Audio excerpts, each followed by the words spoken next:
Being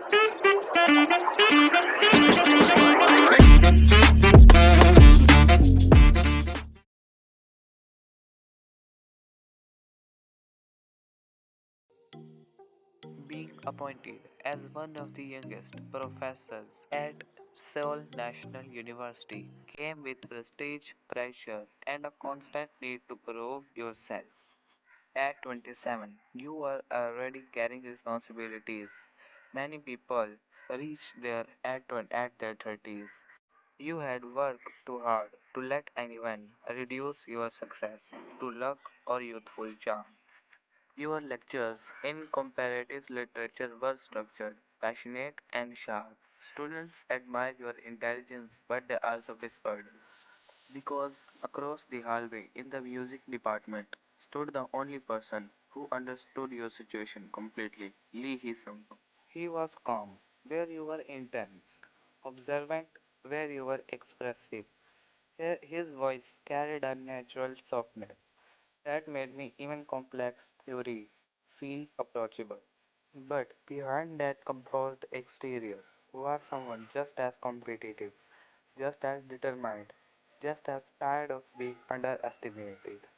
It started with glances, factuality meetings where your eyes accidentally met across the table, shared research discussions that stretched longer than necessary. The way he would quietly move his chair closer during interdisciplinary plans, as if proximity made collaboration easier. Students noticed everything.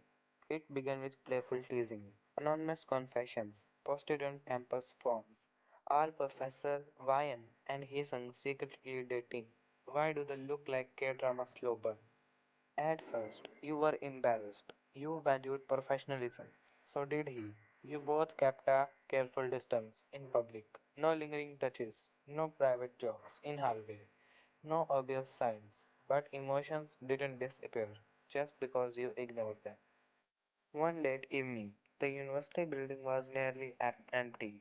You were grading essays when the power flickered, briefly for the approaching storm.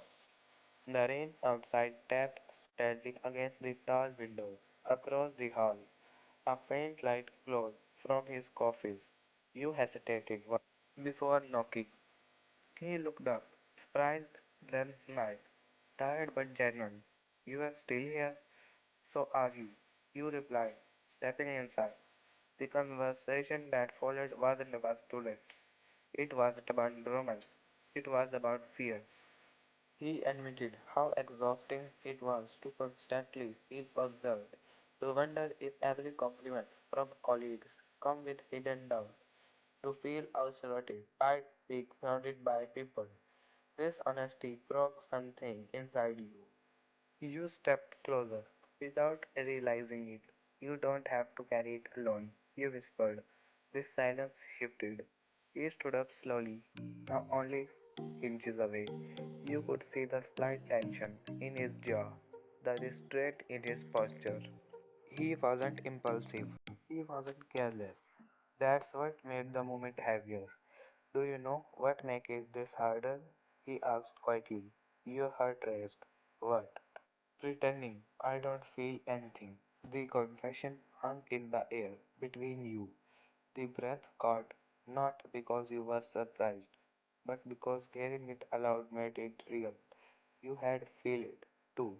The warmth when he defended your ideas during meetings, the subtle when he shielded you from inappropriate student jokes, the way his voice softened when he said your name, you think I didn't feel it, you are gently. The tension snapped. He reached for your hand slowly, giving you time to pull away. You didn't. His fingers intertwined with yours, firm, warm, grounding. It wasn't rushed or desperate, it was intentional. The first kiss wasn't wild or reckless, it was careful. A pause at first, foreheads almost touching, breath mixing in the quiet office. When his lips finally brushed against yours, it felt like something long overdue, slow, deep, steady, not about losing control, but about choosing each other.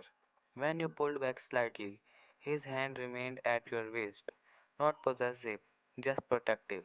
His thumb traced small circles against your skin, throughout the fabric on your blouse, sending quiet waves of warmth through you.